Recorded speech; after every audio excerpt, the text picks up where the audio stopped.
बिस्मिल्लाहिर्रहमानिर्रहीम। अस्सलाम वालेकुम नाज़रीन, आप यूट्यूब चैनल देख रहे हैं। मैं इमरान ख़ान हूँ। जो मुज़ाकरात हो रहे हैं स्विट्ज़रलैंड में वो दोबारा होंगे और पीर वाले दिन होंगे, इसकी अनाउंसमेंट हो चुकी है। एक एलामिया भी जारी किया गया है मुश्तरका तौर पे। गो कि इस एलामिया में ज़्यादा कुछ नहीं है, कुछ तफसीलात नहीं है, लेकिन थोड़ा सा मैं आपको बता देता हूँ पहले एलामिया के बारे में, ताकि फ़र्दर चीज़ें मैं आपके सामने रखूँ। बहुत इंटरेस्टिंग डेवलपमेंट्स हैं जो होने जा रही हैं। नंबर एक तो ये है कि जो एलामिया है, एक तो ईरान के जो वजारत ख़ारजा के तर्जुमान हैं उन्होंने स्टेटमेंट दिया कि पीर वाले दिन हम दोबारा मुज़ाकरात करेंगे, और इससे पहले जो मुज़ाकरात हमारे हुए हैं उनमें कुछ चीज़ें हमारी तय पाई हैं। एलामिया भी यही बता रहा है कि एक कमेटी बनाई जाएगी, और ये जो कमेटी बनाई जाएगी ये चीज़ों को तय किया करेगी और दोनों तरफ से जो मुज़ाकरात कार हैं उनको आगाह करेगी और उनसे डेवलपमेंट लेने के बाद चीज़ों को कंपाइल करेगी। क्योंकि टेक्निकल चीज़ें हैं बहुत सारी, तो एक कमेटी बैठेगी और बैठ के दोनों जानिब से, उसके अंदर ब्यूरोक्रेट्स हो सकते हैं, कुछ सियासतदान हो सकते हैं, कुछ ऐसे पढ़े लिखे लोग हो सकते हैं जो इस सारे अमल को जानते हो। कतर के पास बहुत टेक्निकल लोग हैं, मे भी पाकिस्तान के पास भी हों। ईरान जो है वो वैसे ही बहुत तेज़ हैं, ईरानी मुज़ाकरात के मैदान में किसी को अंदाज़ा नहीं था, और अमेरिकन तो ये काम पूरी दुनिया में करते रहते हैं।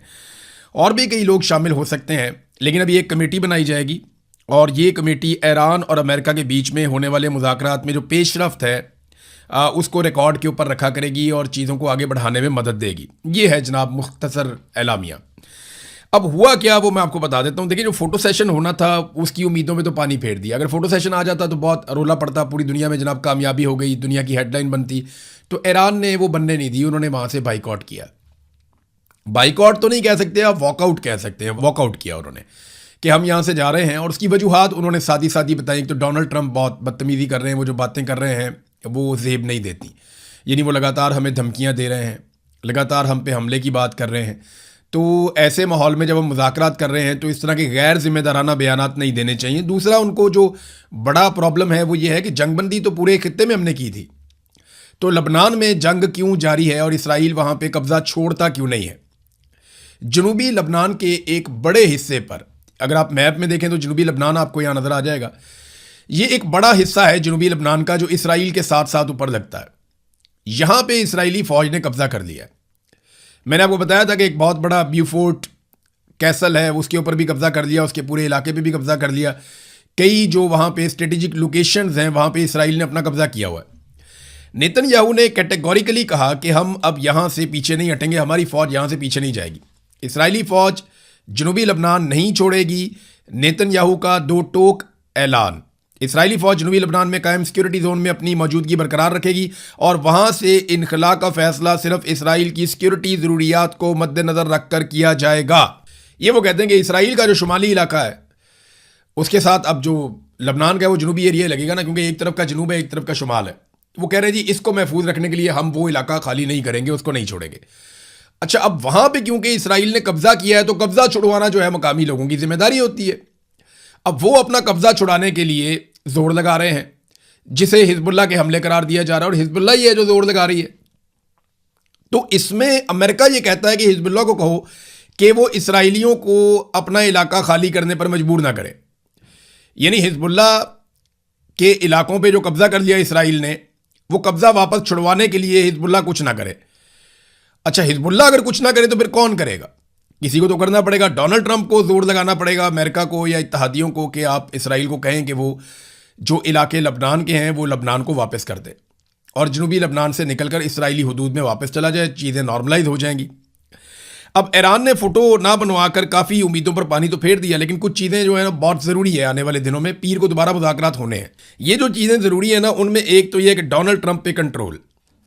डोनाल्ड ट्रंप को अपने ऊपर खुद भी कंट्रोल करना पड़ेगा, और अमेरिकी एस्टेब्लिशमेंट को भी डोनाल्ड ट्रंप पे कंट्रोल करना पड़ेगा। नंबर 2, इसराइल पर कंट्रोल। इसराइल को रोकना पड़ेगा कि वो कोई चंगारी दोबारा ना भड़काए, दोबारा से फिर आग लग जाएगी, दोबारा जंग हो जाएगी। नंबर 3, जो फ्रेमवर्क एक बन गया है 14 पॉइंट्स का, उसके अंदर रहना पड़ेगा सबको। ईरान ये भी कोशिश करेगा। तो ईरान टेबल पर ज़्यादा से ज़्यादा हासिल करना चाहता है, क्योंकि उसे अंदाज़ा है कि अमेरिका अब इस जंग को मज़ीद नहीं लड़ना चाहता, और अमेरिकन को सिर्फ फेस सेविंग चाहिए अपने शहरियों के सामने। तो जितनी फेस सेविंग उन्हें चाहिए उतनी तो नहीं मिलेगी, लेकिन कुछ ना कुछ फेस सेविंग अमेरिकन को मिल जाएगी। लेकिन ईरानी वफद को भी फेस सेविंग चाहिए। उनके ऊपर भी मुश्तबा खामनाई का और ईरानी कौम का बड़ा दबाव है, और वो अपने पीछे बहुत सारी लाशें छोड़ कर आए हैं, बहुत सारे शहीद छोड़ कर आए हुए हैं। अभी तो आयतुल्लाह अली खामनाई की तदफीन भी नहीं हुई, तो इनके ऊपर भी बहुत दबाव है, इन्हें भी बड़ी फेस सेविंग चाहिए। तो शहबाज शरीफ और फील्ड मार्शल ने अच्छा काम किया, इन्होंने जोर लगाया। हालांकि फील्ड मार्शल का ये डोमेन नहीं है, वो अपनी आईनी हुदूद से बाहर निकल गए, उन्होंने अपने हलफ की खिलाफ वर्जी की, लेकिन फिर भी शहबाज शरीफ ने, उनकी सरकार ने, मौजूदा रजीम ने जोर लगाया, चाहे अमेरिकन को खुश करने के लिए लगाया, उनको फेस सेविंग देने के लिए लगाया, लेकिन कम से कम इसका दुनिया को फ़ायदा हुआ और जो अच्छी बात है उसको एक्सेप्ट कर लेना चाहिए। हाँ, अब शहबाज शरीफ को और फील्ड मार्शल को वापस पाकिस्तान आकर पाकिस्तान पे तवज्जो देनी चाहिए। यहाँ जो है वो चोरी के मैंडेट के ऊपर तमाम इदारों पे इन्होंने कंट्रोल किया हुआ है और पार्लिमान को भी यरगमाल बनाया हुआ है। दहशत गर्दी है, गुर्बत है, बेरोज़गारी है और महंगाई है, ये लगातार बढ़ रहे हैं, कम नहीं हो रहे, और मईशत मुकम्मल तौर पे पाकिस्तान की तबाह हो चुकी है। कोई गैर मुल्की सरमायाकारी पाकिस्तान में लाने को तैयार नहीं है। लगातार सरमायाकारी गिरती चली जा रही है और लोग पाकिस्तान से पैसा निकाल कर बाहर ले जा रहे हैं, चाहे वो पाकिस्तानी हैं चाहे वो गैर मुल्की सरमायाकार हैं। पैसा पाकिस्तान से लगातार बाहर जा रहा है और पाकिस्तान में हर खित्ते के लोग नाराज़ हैं। आप बलूचिस्तान चले जाएं, आप खैबर पख्तूनख्वा चले जाएं, आप कबायली इलाकों में चले जाएं, आप गिलगित बल्तिस्तान में चले जाएं, आप कश्मीर में चले जाएं, आप पंजाब में या सिंध में चले जाएं, आप जहां मर्जी जाएं, पाकिस्तान में शहरी बहुत बुरी तरह नाराज़ हैं मौजूदा सरकार से और रजीम से, और वो चाहते हैं कि उन्हें इंसाफ मिले, लेकिन उसकी तवक्को फिलहाल इन लोगों के होते हुए तो मुश्किल है। लेकिन हाँ, लतीफ़ खोसा साहब ने एक बड़ा ज़बरदस्त स्टेटमेंट दिया। मैं उम्मीद कर रहा था कि इस किस्म का स्टेटमेंट जो है वो आएगा जावेद हाशमी साहब की जानिब से, और मैं अभी भी इंतज़ार कर रहा हूं कि जावेद हाशमी साहब ज़रूर इसके ऊपर अपनी बात करेंगे। लेकिन लतीफ़ खोसा साहब ने हैरानकुन अंदाज में बड़ा खुलकर फील्ड मार्शल की एक्टिविटीज़ के खिलाफ एक स्टेटमेंट दिया। उन्होंने कहा जी, DGISPR हर हफ्ते इतने लंबे चौड़े भाषण देता है कि हमारा सियासत से कोई ताल्लुक नहीं है, तो फिर इधर क्या कर रहे हो? क्या ये फौजी सरबराह का काम है? वो भी तो सियासत कर रहे हो, सिफारतकारी भी सियासत है। JD Vance कहता है कि इतनी मैंने अपनी बीवी बच्चों से बात नहीं की जितनी जफियां डालकर फील्ड मार्शल से बात करता है। खुदा का खौफ करो, उनकी नज़र में तो हो जाओगे हरदल अजीज, वहां तुम्हें रिहायशी जजीरे मिल जाएंगे, मगर तुम्हारी धरती माँ का क्या होगा? गैरत दिलाने की कोशिश की लतीफ़ खोसा ने कि पाकिस्तान के बारे में कुछ सोचो। वही मैं कह रहा हूं कि इंडिया ने पानी रोका हुआ है, फील्ड मार्शल की जिम्मेदारी है आकर पानी छुड़वाए, उनकी जिम्मेदारी है कश्मीर को फौरी तौर पे आज़ाद करवाएं। इतनी ताकत उन्होंने ले ली है, फील्ड मार्शल बन गए, इससे आगे तो कुछ नहीं हो सकता। और उनकी जिम्मेदारी ना सिर्फ कश्मीर को आज़ाद करवाना बल्कि पाकिस्तान को दहशतगर्दी से पाक करना और महफूज करना भी है। लेकिन ये सारी चीज़ें वो नहीं कर पा रहे। आलमी सतह पे वो अमन के लिए बहुत कोशिश कर रहे हैं, जिसको सराहा भी जा रहा है। नादरीन, इन सहाफ़ियों और दानिश्वरों को आपने याद रखना है जो इस वक्त फील्ड मार्शल की गैर आइनी और अपने हलफ से खिलाफ की गई हरकतों सकनात को बढ़ा चढ़ा कर उसके कसीदा गोई कर रहे हैं। इन सहाफ़ियों को आपने याद रखना है, इनके सब के आपने क्लिप, इन सब के आपने स्क्रीनशॉट वो आपने महफूज रखने हैं। जब भी कभी मुस्तकबिल में ये जमहूरी बनने का ड्रामा करें या एक्टिंग करें तो ये उठा के आपने इनके मुंह पे मार देना, क्योंकि इन लोगों ने इस वक्त जो कुछ भी हो रहा है उसको जस्टिफाई किया है।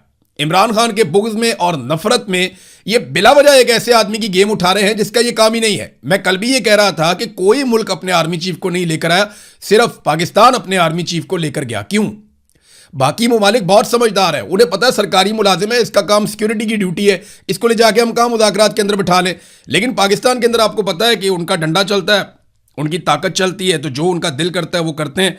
तो कल को अगर ये जमहूरी बनने का ड्रामा करें तो इनके मुंह के ऊपर आपने इनके ट्वीट और स्क्रीनशॉट और इनके जो बयानात हैं वो निकाल के मार देने, इन दानिश्वरों के और सहाफ़ियों के। मैं अभी पढ़ रहा था, देख रहा था कि ये एक कॉलम लिख दिया सुहेल बड़ाइश साहब ने एक, और उस पर शाह महमूद कुरैशी साहब पे संगीन इल्ज़ाम लगा दिया कि वो अपनी मर्जी से जेल के अंदर हैं। यानी वो इसलिए बाहर नहीं आते कि उनको सोशल मीडिया का खौफ है कि सोशल मीडिया उन्हें गद्दार कहेगा। भाई ये अजीबोगरीब बात है। शाह महमूद कुरैशी को बेगुनाह मिलिट्री एस्टेब्लिशमेंट ने जेल में डाला हुआ है और सुहेल बड़ाइश इल्ज़ाम शिफ्ट कर रहे हैं शाह महमूद कुरैशी के ऊपर ही कि जनाब आप इसलिए बाहर नहीं आ रहे क्योंकि आपके ऊपर गद्दारी का इल्ज़ाम लग जाएगा, आपका सोशल मीडिया आपके खिलाफ हो जाएगा, इसलिए शाह महमूद कुरैशी जेल से बाहर नहीं आ रहे। सुहेल बड़ाइश साहब, आपको अंदाज़ा भी है जेल में कितनी ज्यादती हो रही है उनके साथ, आपको आइडिया भी है कि उन्होंने कितनी बेचारे ने कुर्बानी दी है अभी तक। तो शाह महमूद कुरैशी पे ही शाह महमूद कुरैशी की जेल का इल्ज़ाम लगा दिया। ये कल को कह देंगे इमरान खान जेल से बाहर इसलिए नहीं आ रहा कि वो आना नहीं चाहता, वो बहुत तेज है, वो अपनी सियासत कर रहा है जेल के अंदर बैठ के। इनको बिल्कुल भी अंदाजा नहीं है ये क्या बात कर देते हैं। भाई जिसने जुल्म किया जालिम का नाम लेने से क्यों डरते हो? ये तो वो एक शेर होता था, हम उर्दू में सुना करते थे अदालतों में, कि मुनसफ ने कातिल की यह दलील भी मान ली कि जो मकतूल है वो खुद ही खंजर के ऊपर गिर गया था, यानी उसको मारा नहीं गया, वो खुद ही मर गया। यानी ये तो इस तरह की बातें करते हैं, बेवकूफ़ समझते हैं कौम को। शाह महमूद कुरैशी इसलिए वो कहते हैं जी जेल के अंदर है कि वो बाहर नहीं आना चाह रहे, और अगर वो बाहर आएंगे उनके ऊपर तनकीद होगी, तनकीद से घबरा के बाहर नहीं। उस सियासतदानों पर तनकीद होती रहती है। यहाँ इमरान खान साहब के साथी हैं, कई तनकीद की जद में रहते हैं, कई नहीं रहते, तो इसका क्या मतलब लिया जाए? जो अच्छा काम करता है, अब बाकी पॉलिटिकल पार्टीज में ये रवाज नहीं है ना कि वो अपनी लीडरशिप को तनकीद करें या अपनी लीडरशिप को अकाउंटेबल करें। या पाकिस्तान तहरीक इंसाफ ने एक नया रवाज डाल दिया सोशल मीडिया में। यहाँ बहुत लोगों को शऊर है, वो खुलकर बात करते हैं, साफ बात करते हैं, ये ठीक काम कर रहा है, ये गलत काम कर रहा है। तो वो एक ही आदमी के सही काम को सही और गलत काम को गलत भी कहते हैं। ये भी बात आप अपने ज़हन में रखें। तो बड़ी चालाकी और होशियारी के साथ जो जुर्म पाकिस्तान की मिलिट्री एस्टेब्लिशमेंट ने किया, शाह महमूद कुरैशी को गैर कानूनी, गैर आईनी तौर पे, गैर इखलाकी तौर पे जेल में रखने का, वो सारा मलबा उठा के शाह महमूद कुरैशी पे ही डाल दिया। हद नहीं होगी भाई? कॉलम लिखो महारंग बलोच के साथ ज्यादती क्यों हुई, उसके बारे में बोलो, बताओ कि वो एक निहत्ती लड़की है बेचारी, आज उसको उम्र कैद की सजा सुना दी। ये खबर भी आप सुन लें। महारंग बलोच को उम्र कैद की सजा सुना दी गई। राजी मची गवादर के दौरान जो एहतजाज हो रहा था, एफसी एहलकार शबीर बलोच की हजूम के हाथों कत्ल के इल्ज़ाम में महारंग बलोच, सिबगतुल्लाह शाजी और बाकी उनके कुछ और साथी हैं, बलाज कादिर और तंजीम के रहनुमा अबू बकर कलांची को उम्र कैद की सज़ा सुना दी गई। अब ये कितनी अफसोसनाक बात है। इस पर मैं समीदीन बलोच का एक स्टेटमेंट पढ़ के आपको सुना देता हूँ। जिस दिन हमारे साथियों के मुकदमात को फेसलेस ट्रायल में मुंतकिल किया गया, प्रोसिक्यूटर की जानिब से जजेस पर ट्रायल को तेज करने और सजा सुनाने के लिए मुसलसल जोर दिया गया। अदालत के रवैये से जाहिर होने वाली बेचैनी सामने आई। इसी दिन हमें अंदाजा हो गया था कि इंसाफ नहीं होगा, बल्कि पहले से तयशुदा सजाएं हमारा इंतजार कर रही हैं। लेकिन बलोच कौम यह हकीकत कभी फरामोश नहीं करेगी कि पुरअमन सियासी आवाज़ों को खामोश कराने के लिए सिर्फ पुलिस, कानून नाफिज करने वाले इदारे, हुकूमत और खुफिया एजेंसियां ही मुतहर्रिक नहीं हुई, बल्कि इंसाफ के ऐवान भी इस पर अमल दरामद करने में शरीक हो गए। वही अदलिया जिससे मजलूमों ने उम्मीद बांधी थी कि वो जुल्म के सामने दीवार बनेगी, उसी ने जालिम के हाथ मजबूत किए। वही जजेस जिन पर इंसाफ की जिम्मेदारी आयद थी, उन्होंने इंसाफ का तराजू ताकतवरों के हक में झुका दिया और अपने हक में खड़े होने वाले मजलूमों को उम्र कैद की सजाएं सुना दी गई। ये बड़ी सख्त सजा है और बड़ी सख्त ज्यादती है। लेकिन एक बात मैं आपको बता दूं, ये निहत्ती लड़की का खौफ ये बता रहा है कि महारंग बलोच एक दिन बाहर आएगी। ये आप याद रखिएगा। इस गलती का एहसास करना पड़ेगा पाकिस्तान की मिलिट्री एस्टेब्लिशमेंट को। इन पॉलिसी से ना मुल्क चलते हैं ना आगे बढ़ते हैं। एक दिन महारंग बलोच बाहर आएगी और वो आप सबको शर्मिंदा करेगी और पूरा निज़ाम उससे आंखें नहीं मिला पा रहा होगा। ये बात याद, वैसे तो बहुत ढीठ है, लेकिन महारंग बलोच का सामना नहीं कर पाएंगे, अभी भी नहीं कर पाते। इसीलिए पहले उसको जेल ट्रायल के अंदर ले गए। उसके बाद क्या किया, जेल ट्रायल में ले जाने के बाद महारंग बलोच का फेसलेस ट्रायल कर दिया। और फिर जब उन्होंने बाइकआउट किया तो उधर पीटीआई के एक साबिक सदर हैं ILF के, इकबाल शाह साहब, उन्होंने जनाब वो केस लड़ लिया। बहरहाल पाकिस्तान तहरीक इंसाफ ने उनको डिसोन किया। उन्होंने कहा जी उनका ज़ाती फेल है और हमने उनको ये बता दिया है कि इसकी जिम्मेदारी उनके ऊपर खुद ही आयद होगी। इधर महारंग बलोच को सजा हो रही है, उधर सरफराज बुगटी पूरे पूरे सफ़े का इश्तिहार दे रहा है। आप देखें ना कैसे कोलैबोरेटेड एफर्ट होती है, कैसे मिलजुल कर काम करते हैं। पहले से पता है जनाब ये सजा आने वाली है, रद्द अमल आएगा, अखबारात खरीद लो। सारे अखबारात के फ्रंट पेजेस खरीद के वहां पे बड़े बड़े इश्तिहारात छाप दिए। जंग अखबार देख लें, दुनिया अखबार देख लें, पूरे पूरे सफ़े का इश्तिहार छाप दिया। और देखें लिखा क्या हुआ है उसके ऊपर लिखा हुआ है, ये जुमला आप पढ़ें आप हैरान हो जाएंगे कि जनाब बस ठान लिया तो ठान लिया। खबर की तरह का छापा हुआ इश्तिहार, पूरा सफ़ा लिया हुआ है दुनिया का, वो आगे जंग का भी। बस ठान लिया तो ठान लिया। सरफराज बुगटी, बलूचिस्तान की तारीख का इनकलाबी और अवाम दोस्त बजट हमने पेश कर दिया। नीचे शेर व शायरी है, बलूचिस्तान का अहद है, फलाने फलाने शोबे में हमने ये कर दिया वो कर दिया। उधर महारंग बलोच को पकड़ के अंदर कर दिया। कोई एक सड़क बताएं जहां पे लोग जा सकते हो। इसी अखबार के आप 8वें सफ़े पे यानी बैक पेज पे आप जाएं तो वहां खबर छपी हुई है कि ये जो जलमक्सी और सराब के इलाके में हमले हुए हैं, गवर्नर हाउस का कैंप ऑफिस और SSP हाउस जो है उसे नजर आतिश कर दिया गया है। वहां से 3 अफराद अगवा कर लिए गए हैं। यह है जनाब बलूचिस्तान की सूरत हाल। आज सरफराज बुगटी बगैर सिक्योरिटी के बलूचिस्तान के किसी जिले में नहीं जा सकता। आज वो कोयटा के अंदर कम सिक्योरिटी के साथ भी नहीं घूम सकता, 2-4 गाड़ियों की सिक्योरिटी में नहीं निकल सकता। वो उसको पूरी फौज साथ रखनी पड़ती है, पूरा मैकेनिज्म बनाना पड़ता है। आज शाम के बाद आप बलूचिस्तान के किसी भी इलाके में नहीं जा सकते, और ये सारा कुछ मौजूदा रिजीम ने किया है। जो हालात बेहतरी की तरफ जा रहे थे उनका बेड़ा ही गर्क करके रख दिया, सत्यानाश कर दिया पूरे बलूचिस्तान का। अब पूरे सफ़े का इश्तिहार छाप दिया ताकि मारंग बलोच के मामले से तवज्जो हट सके। नहीं हटेगी। मारंग बलोच को आप शिकस्त दे ही नहीं सकेंगे, क्योंकि वो हक के साथ खड़ी हुई है, इंसाफ मांग रही है, इंसानी हुकूक के साथ खड़ी हुई है। आज बलूचिस्तान के हर घर के अंदर हर बच्ची मारंग बलोच बन रही है, हर बच्ची मारंग बलोच की तरह आवाज उठा रही है। आप देखते जाइएगा आपके सामने कितनी सारी मारंग बलोच आ जाएंगी। ये नाज़रीन एक और जुल्म हुआ, ये भी मैं आपके सामने रख देता हूं। हमारे बड़े अच्छे दोस्त हैं, साथी हैं अहमद फरहाद। उन्हें 16 MPO के तहत गिरफ्तार कर लिया गया आज़ाद कश्मीर के शहर बाग से। यानी अब सहाफ़ी और शायर भी इनसे बर्दाश्त नहीं हो रहे। इनका जुर्म क्या है? पहले भी इन्हें 2 हफ्ते तक जबरी तौर पर लापता रखा गया, इन पर टॉर्चर किया गया, इनको ज़बरदस्ती अजियत दी गई। उसके बाद इनकी अहलिया के ऊपर मुकदमा बना दिया गया। एक के बाद एक मुसीबत, नौकरी करने नहीं देते, हर लिहाज से परेशान करते हैं, माली एतबार से परेशान किया, बार बार गिरफ्तार किया, फैमिली के ऊपर मुकदमात बना दिए। और कितना अपने एक आदमी को मारना है, कितना अपने एक आदमी के ऊपर जुल्म करना है?